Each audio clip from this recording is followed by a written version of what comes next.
L'hymne national a retenti dans la salle Jonas Ovono à Soumou pour donner à cette rencontre initiée par le bureau de l'Assemblée nationale avec une délégation de SOS Éducation La Base un caractère républicain.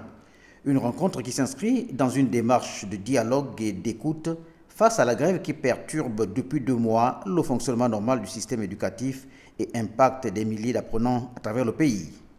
Nous avons tenu à ce que vous veniez pour qu'on se parle.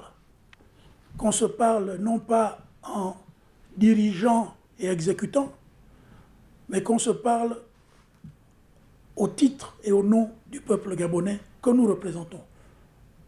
Autour du président de l'Assemblée nationale, Michel Régis Onanga Ndiaye, les échanges ont porté sur les revendications des enseignants, les préoccupations liées à leurs conditions de travail, mais aussi sur la nécessité de préserver l'avenir scolaire des élèves.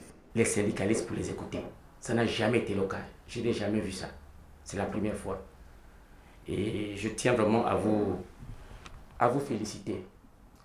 Vous êtes aussi les seuls qui ont fait preuve de sagesse en associant les classiques comme mon frère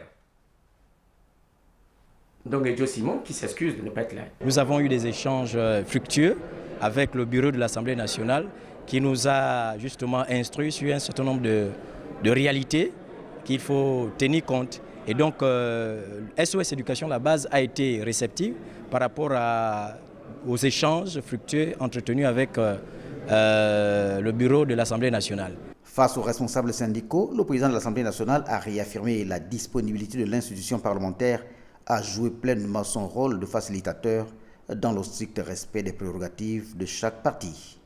Cette rencontre marque ainsi une étape importante dans la recherche des solutions concertées à la crise que traverse l'éducation nationale.